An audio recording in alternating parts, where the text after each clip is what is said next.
Jail shift कर दिया गया। जेल में यातनाओं का दौर शुरू हुआ। कपड़े उतरवाने से लेकर के जो भी प्रशासनिक तौर पे जेल प्रशासन कर सकता था यातना देने का काम उन्होंने किया। पीने के पानी की व्यवस्था प्रशासन की तरफ से होना थी, परंतु वो भी नहीं हुई। जिस बाल्टी में, जिस डब्बे में पोंछा लगता था उसके अंदर पानी पीने का रखा गया, तो 2 दिन तक 3 दिन तक मैंने पानी नहीं पिया, जारी रहा। 14 दिन तक मैंने आमरण अनशन किया। जो के दौरान शरीर टूटता है, 2-3-4 दिन बाद कीटोन बॉडीज आने लगती हैं। क्योंकि मैं जेल में था तो सरकार अपने तरीके से सब कुछ कर रही थी। ग्रामीण मीडिया में आपका स्वागत है।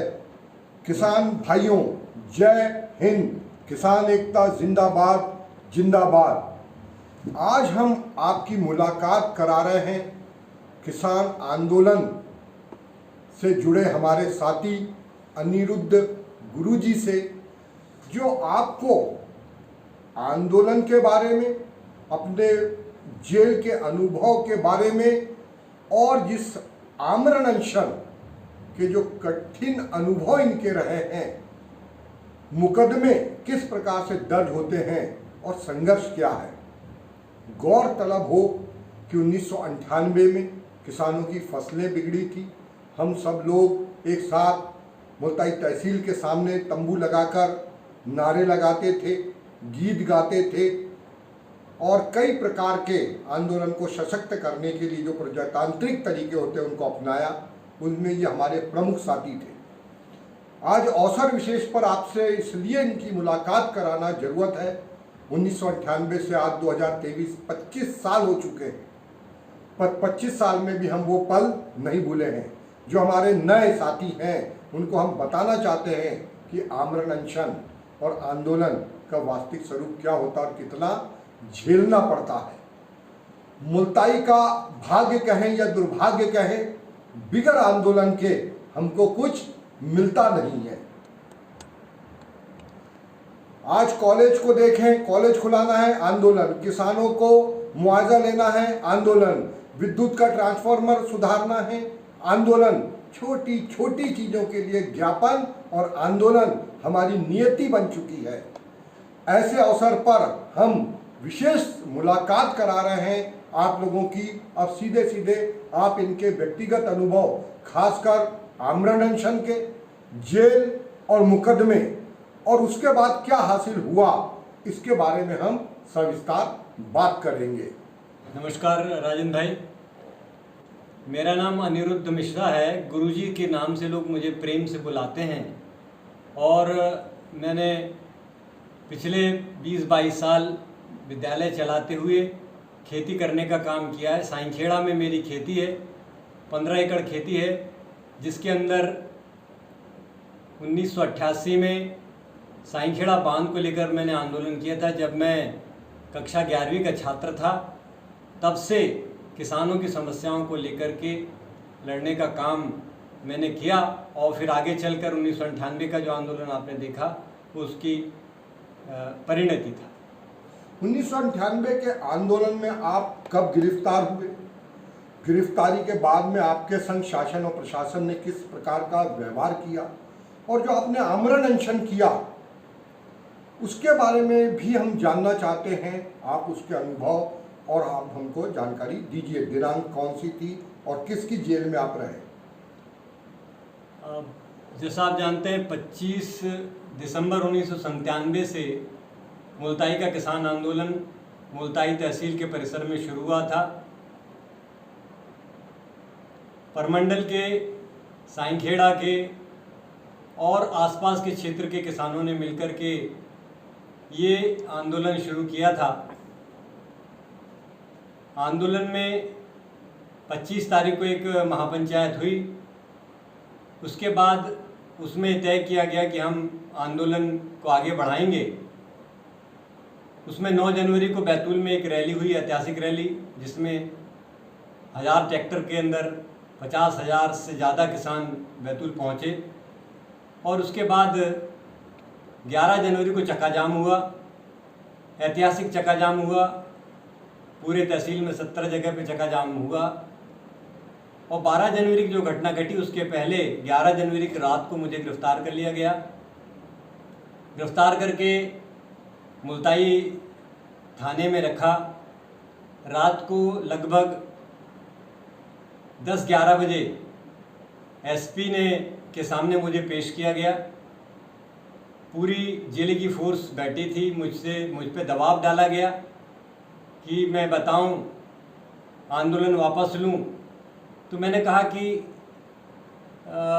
ये आंदोलन पॉलिसी मैटर से जुड़ा हुआ है, मुआवजे से जुड़ा हुआ है, बीमा से जुड़ा हुआ है, लॉ एंड ऑर्डर का मामला नहीं है।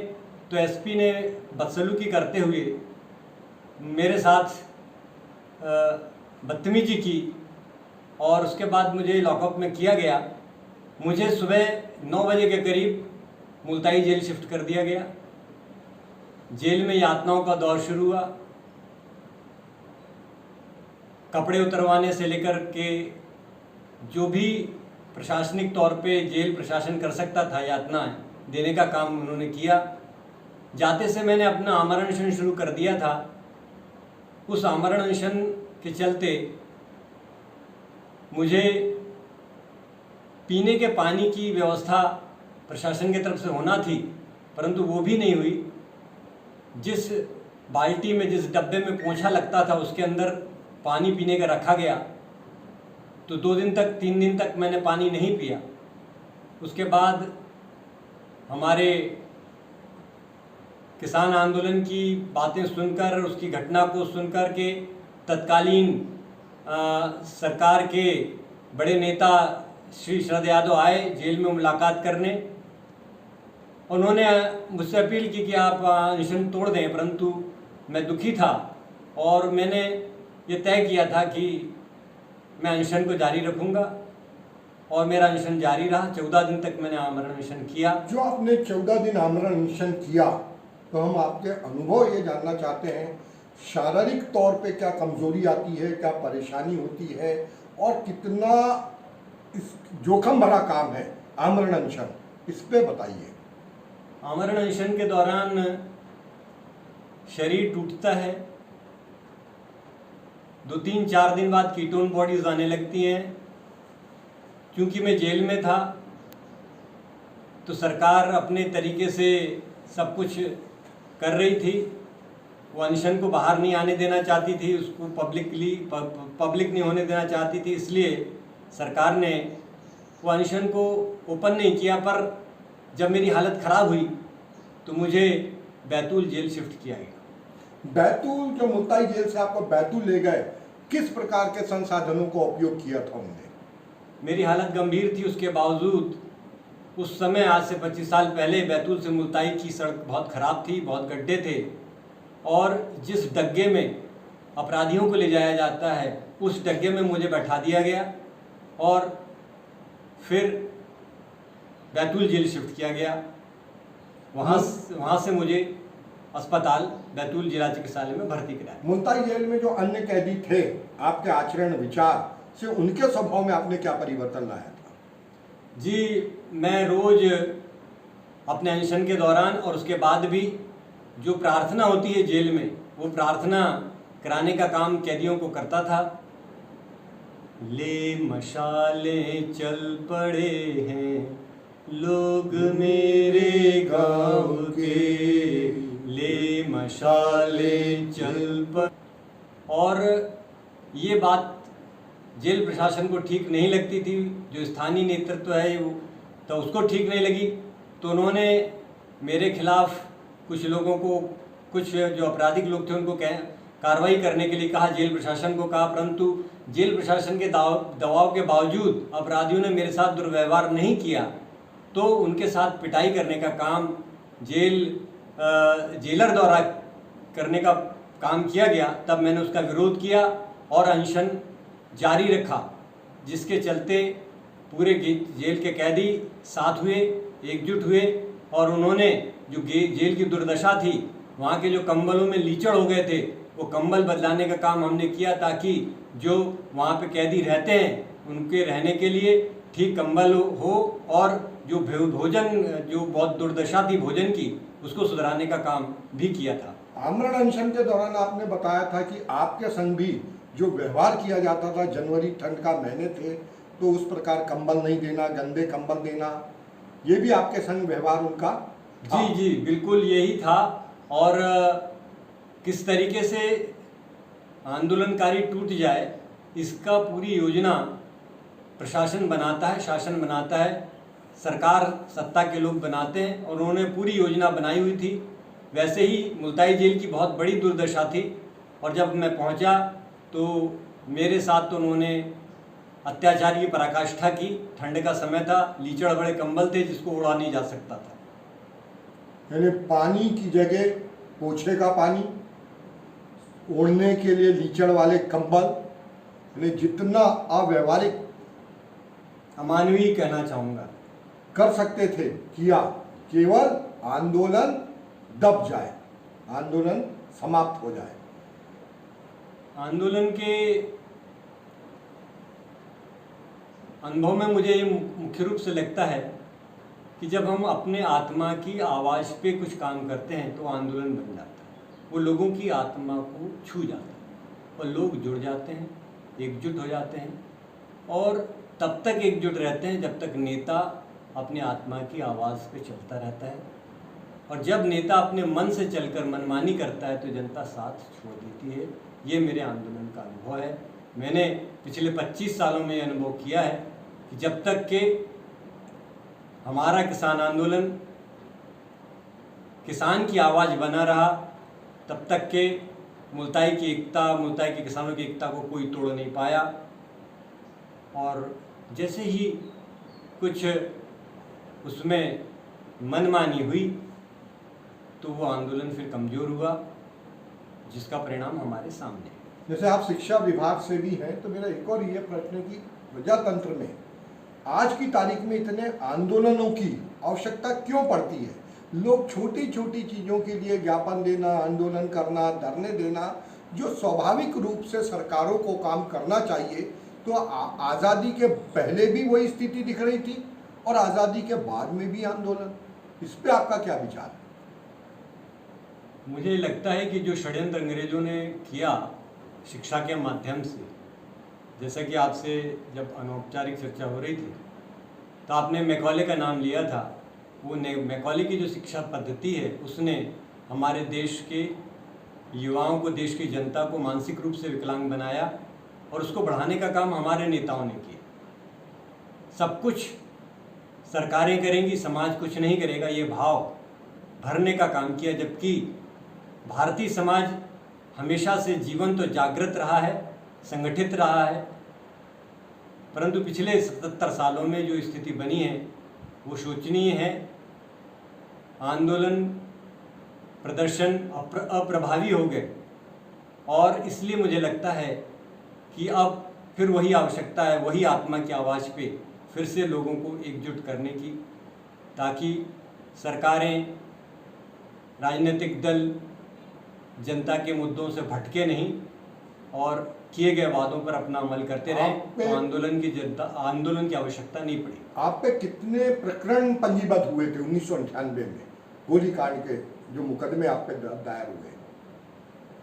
मेरे पे 11 जनवरी के पहले के जो मुकदमे बने वो 30 मुकदमे बने थे।